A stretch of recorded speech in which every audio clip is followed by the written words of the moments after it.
Now. Surprise, surprise. Here we are. New show, summer show. There's always all this transfer talk. And I like to check out the news, whether it's Manchester United, whether it's rival clubs. I'm like looking out the window, being like, what are they doing? What are they doing over there? That is what this show is pretty much about, is a transfer roundup. Or power transfer roundup. I don't know. It doesn't have a name yet. But anyway, and it doesn't have a set time yet. But the plan is to do morning shows like I always do, and then evening half an hour shows. So for 29 minutes, lend me your ears, lend me your opinions, and let's talk about it. What is going on in the world of football? We know that the season has ended, but the transfer window is opened, and what I'm thinking about is trying to say this in a way that makes sense. So when the season ends, the football teams on the pitch stop playing, but the recruitment teams of every football team start playing. What I mean by that is that they get to work. It's time for them. And it's almost, you can make this as a little bit of a league. Liverpool's recruitment team is up there right now. They're making movements. Chelsea's football recruitment team, Chelsea Football Club's recruitment team is making moves. Newcastle is making moves. Napoli is making moves. Everybody, even outside the UK, outside England, are making moves. And Manchester United has only made one move, and that is Cunha. So in a sense, we're bottom of the league again, or mid-table, because maybe I think other clubs also haven't really. There's other clubs that haven't made a lot of big movements, especially for the big signings yet. So I'm a little bit concerned because last week I had heard that we had a verbal agreement made and done with Delap. And about 6 hours ago, this is when Fabrizio Romano dropped the breaking Liam Delap to Chelsea. Here we go. Where's the sound? Here we go. Liam Delap to Chelsea. Agreement in place as 30 million release clause will be triggered. Man City will not... Wait, did he just say Man City? Man City will not use buyback clause, and Delap has already accepted Chelsea project. Long-term deal, Maresca impact plus Champions League football is key. Delap will join Chelsea Football Club. Now, as I said before, you know what? Today in the early morning show, I said, ditch Delap. I don't like somebody who's flirting with other people already and they're I don't know, Man City, Manchester United, whatever. Like, man, get out of here. If you want to play Champions League, more power to you. I don't blame you. I'm salty from a Manchester United perspective, looking at what we could have done. Imagine, I dreamt a little bit the other day being like, so Cunha, Mbuemo, Delap, we're cooking. And I was on this channel calculating the number of goals that both players had, all three players had got. And we were like north of 45 goals scored from just those three recruitments had we managed to get all three of them in. But, well, 6 hours ago, we know that Delap to Chelsea, here we go, was announced. And what we shall see is, will Delap be a success? Do you think Delap will flourish at Chelsea? It's a promising signing, but it's also risky because 12 goals in 37 Premier League games for Ipswich show potential, right?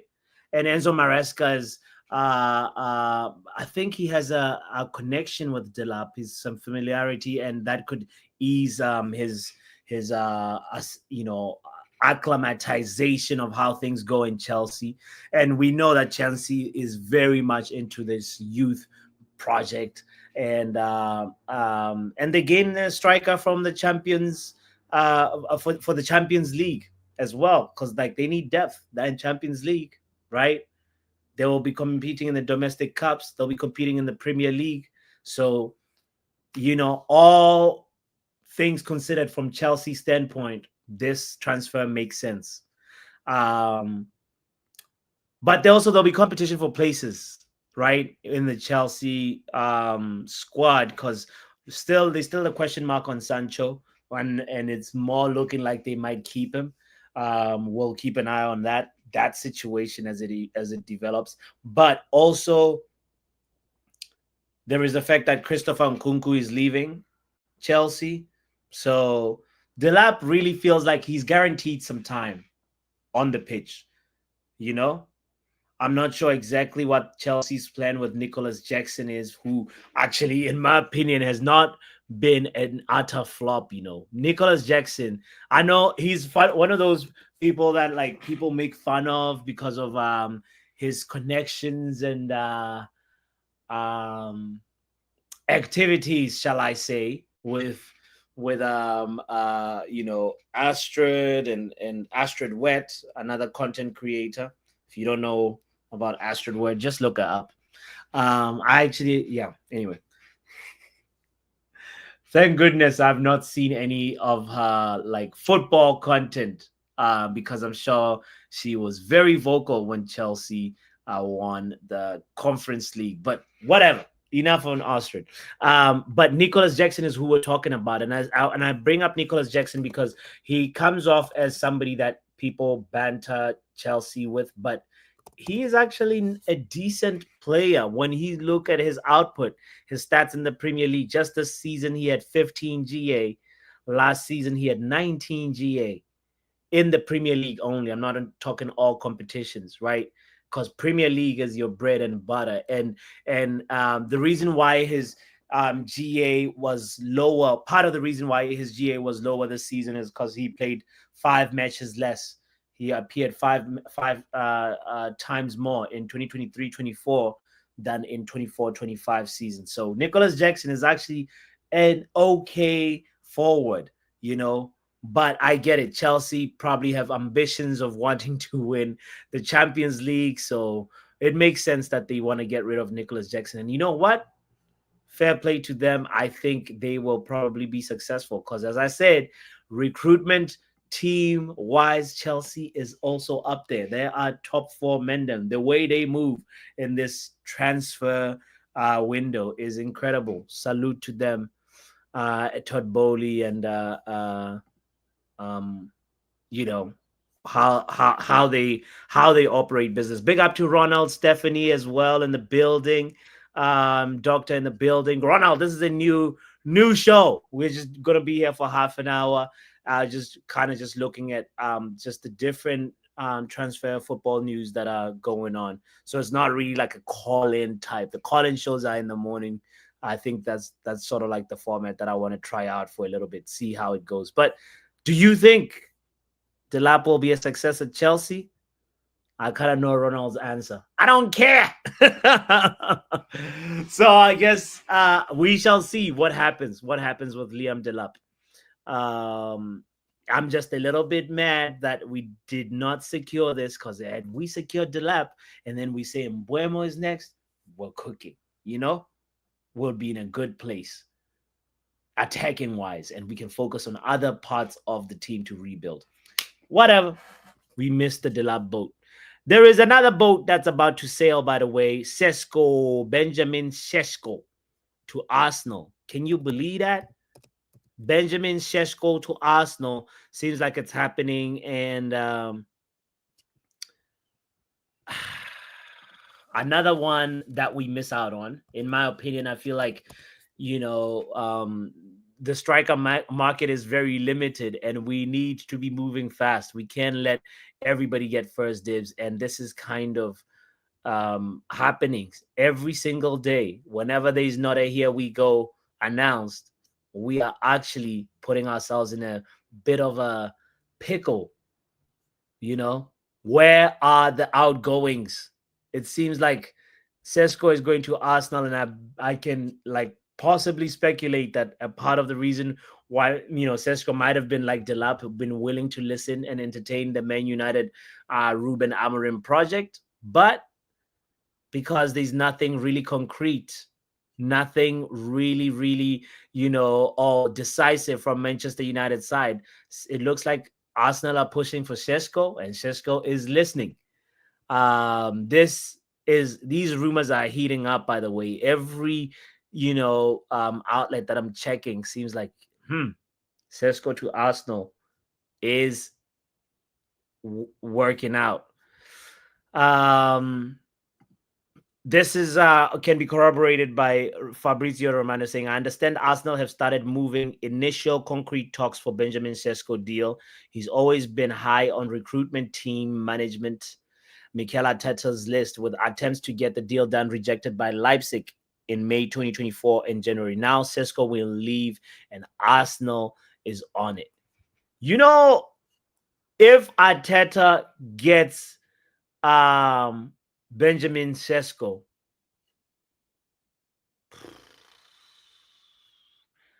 I think they actually upgrade. And when you think about the position of where Arsenal has been the last few seasons, it might be one of those things where, remember Liverpool doing all right and then they added Van Dijk.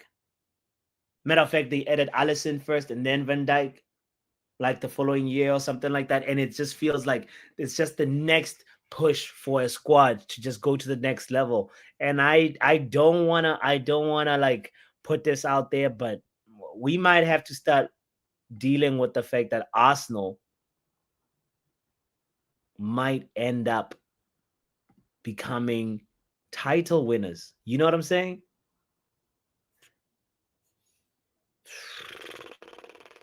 Just the sound of that just makes me cringe. Imagine Arsenal winning. Because let's look at how Arsenal, I think they had the best defense last season. Let's look at the league table real quickly. Goal difference of 74. And they conceded 34 goals, the least goals conceded this 24-25 season. When we go to 23-24 season, the goals that they conceded was just 29. So defensively, they're sorted. Go back to 22-23. They were top 3 or top 4 that moment in terms of in that season when Man City won the league. They were top 4 in terms of least amount of goals conceded. So whether, like, I know there's people that like the narrative of Arsenal will never win anything, Arsenal this, Arsenal that. Guys, eras, a wise philosopher once said, eras come to an end. And we saw Spurs, against all odds, win a trophy. I will tell you right now, the way things are going, be prepared next season for Arsenal to win a trophy if they get the Sesko deal done and probably somebody else to help Odegaard. I don't want to see this happening, but that is where we're going. Shout out to NN in the building as well. Kind reminder to hit the like button, by the way. Stephanie, big up yourself. Good night. Lovely to see you. Thank you for pulling up to the stream earlier on, by the way. It was so great to have you on Botswana Reacts. Guys, Stephanie did not come to that stream, but she was a part of the stream in the chat. So I always appreciate Stephanie's support for that. Don't forget to support my other journey that I just started, YouTube journey, on a new YouTube channel called Botswana Reacts. The link is in the chat. Kindly subscribe to it. Shameless plug. There we go. Boom. All right. And then says, come take Nkunku 70. Brother, 70 million. A bullshit. A bullshit. A bullshit. 70 mil.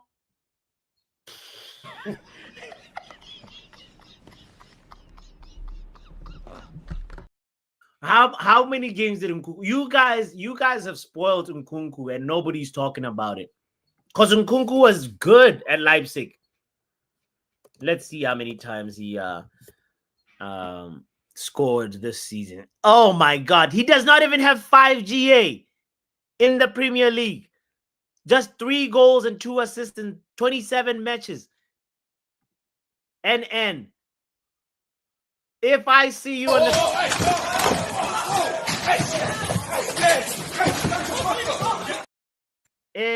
that's for a ridiculous suggestion like this. 70 mil for Nkunku. That guy is 700 quid, fam. 70 mil for 3 goals, 2 assists in the Premier League. And that was just this season. Ask me what he did last season. 3 goals, 0 assists. How do you say 007 agent without saying 007 agent? You say Christopher Nkunku. Matter of fact, this is diabolical. You guys have spoiled Nkunku, you know. And let's see, before he came to Chelsea, was he any useful? Wow. Okay, there we go. There we go. Let's do stats by club. Let's see. Chelsea Football Club slowly ruining players one at a time. Look at what happened to Mudryk. Look at what happened to Nkunku. Yeah, Leipzig, he's got 70 goals, 55 assists. And then he goes to Chelsea. He can't even get... Bruh. He had more goals at RB Leipzig. And if you count PSG B, PSG under 19, where he started, and the PSG first team, he's got more goals there. He's got more goals in PSG in total than at Chelsea. Nonsense. All right, enough on Nkunku.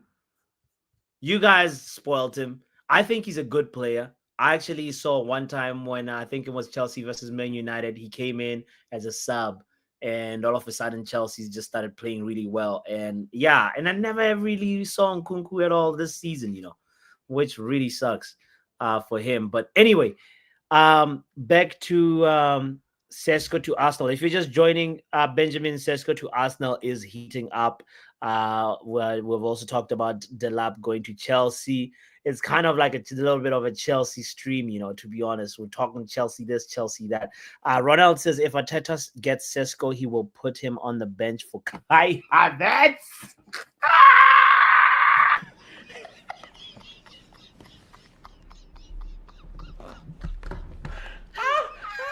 Brother, nah. They won't break the bank for Sesko and then have him on the bench and let the donkey play. Come on, man. Ronald, that'll be rough. Arteta is on an agenda to win the league with a midfielder up top. Keep in mind, he was a midfielder himself. I hear the theory. I'm not gonna buy the theory though. I think Arteta is on an agenda to win anything. If he can win a medal, bro, he got to get that off his back. He needs to win a trophy next season because he keeps every season is do or die for Arteta. It's like this season or bust. If you talk to any Arsenal fan, they will tell you, "Oh yeah, he has got to win next season." And then when at the end of the season, they're like, "Oh no, it's not about the destination; it's about the journey." Arsenal fans, they're the type to be talking to a girl all night. And the girl is like, come on, man. Like, do you just want to keep talking? And then he's like, he just keeps on like coming up with one more topic after another topic. And then eventually she just like, I was like, all right, I want to sleep. And yeah. And then he's like, all right, I'll let you sleep. You said you have stuff to do in the morning. That's an Arsenal fan for you. So like they're not, yeah. Anyway, you get the analogy. So that is going to be interesting to see how Benjamin Sesko that project goes at Arsenal and what that impact means for the team. Now, there's also some stuff going on from Fabrizio Romano. He's talking about Florian Wirtz has informed Bayer Leverkusen of his desire to join Liverpool. We all know about that. Wirtz to Liverpool is old news now. There's also Real Madrid want to get Trent to play before the Club World Cup. as always planned internally. It'll be interesting to see real Trent Alexander-Arnold in that Real Madrid shirt.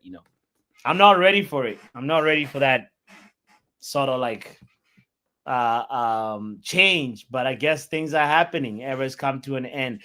12 minutes ago, Fabrizio just updated us saying Chelsea are in active talks with Jadon Sancho's agents to understand salary requests as a crucial point ahead of the final decision on the player's future. Chelsea won't match Sancho's current salary at Man United. Talks to follow and decision to be made in a few days.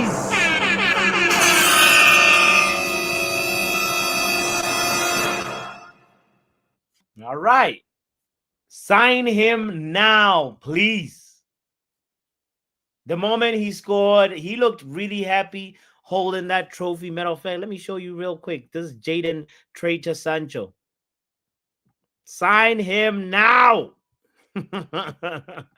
We need the money wire. Done. Chop, chop. Look at him. Happy. Big up to Peter Pan in the building, by the way. Mbappe will be red hot next season. He's already red hot right now, Peter Pan. You think he's going to get hotter? I don't. Imagine. Imagine Mbappe. Like, didn't he get like just a little over 40 goals?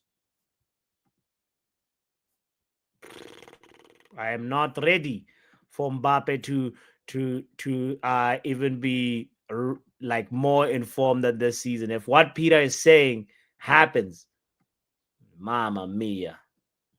Xavi Alonso is definitely begging in the La Liga and possibly also Champions League, because Real Madrid is all about football heritage and they want that Champions League back. Mbappe is going to be crazy next season. Also, Doctor agrees with that.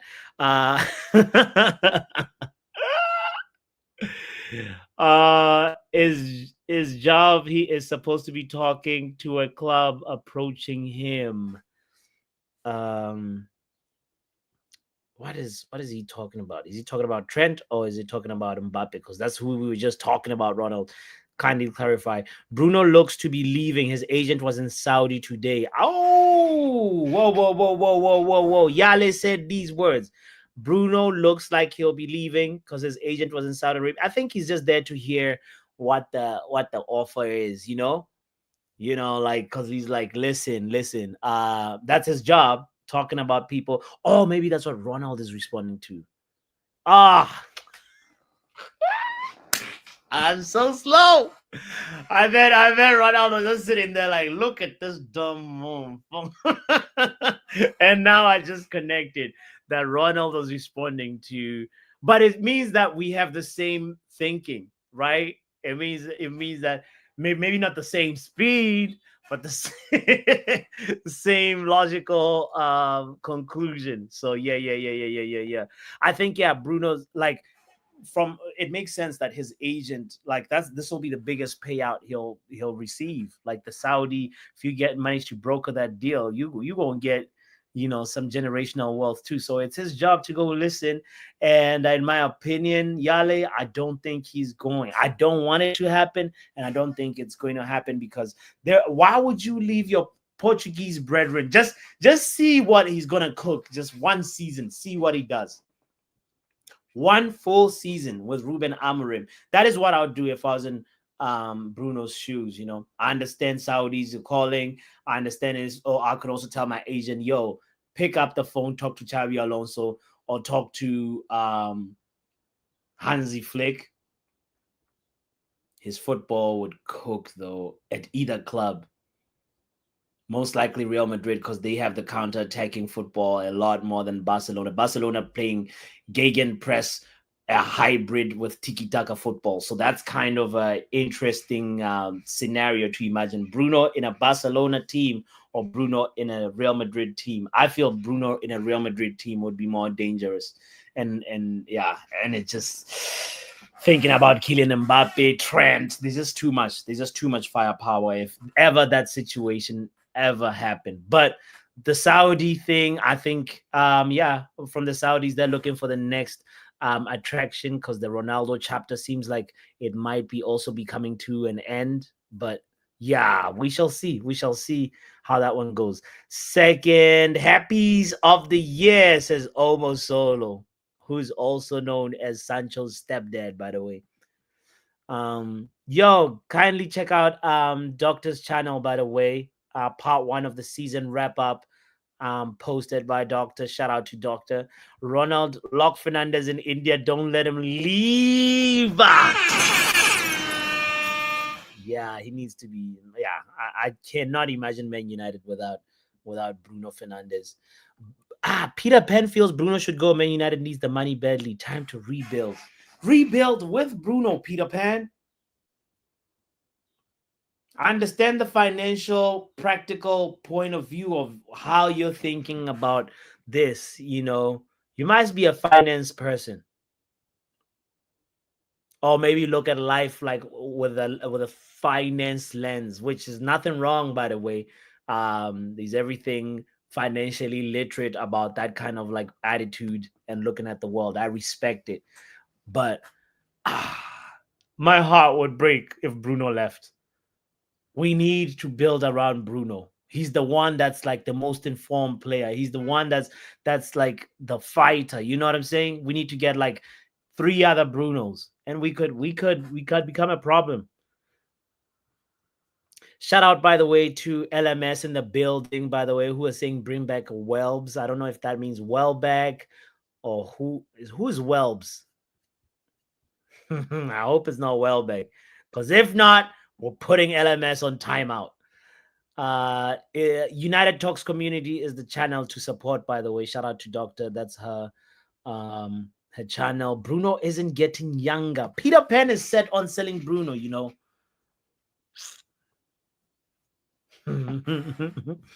Peter Pan is set on selling Bruno, and I we'll wait to see what he decides, because if I remember correctly, he had 72 hours to make a decision, and that was 48 hours ago. So by the end of the week, meaning end of tomorrow, we should have some more clarity, especially when we talk on the happy hour about what this Bruno situation is going to be. There could be some twists and turns. We know every transfer window, there's a surprise like movement that nobody could really see, and or nobody could really call, and yeah, if Bruno leaves, I will be heartbroken. As I said, Di Maria has signed a contract, by the way, at Rosario Central. He's back as a free agent.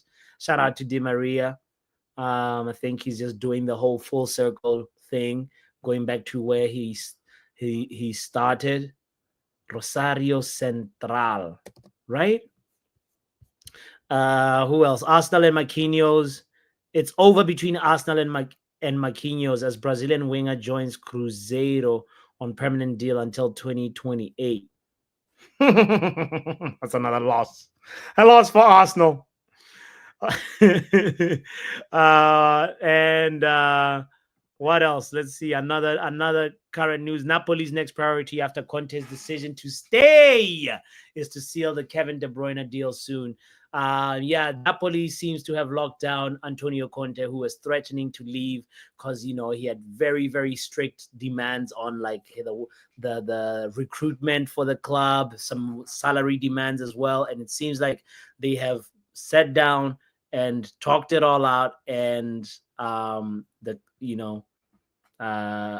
Conte will be with Napoli next season, which really makes sense. And hopefully this means that Garnacho will go. Anyway, big up yourself for being here, for hitting the like button. We are at the 30-minute mark, and I do not want to go longer than 30 minutes. We'll end this on this big news of the day. Gyökeres has said no to Arsenal, according to Yale. I have not verified this because Gyökeres, from my findings, he hasn't said anything yet. But if he has rejected Arsenal, we love it. We're here for it. Please keep rejecting them, because we need to make that Ruben Amorim Gyökeres link up happen. Guys, Make sure you hit the like button. I will not be like Mark Ann and make up things. That is why I said according to Yale. Anyway, I'm out of here. My name is Botswana Papi. This is the Transfer Roundup. Peace.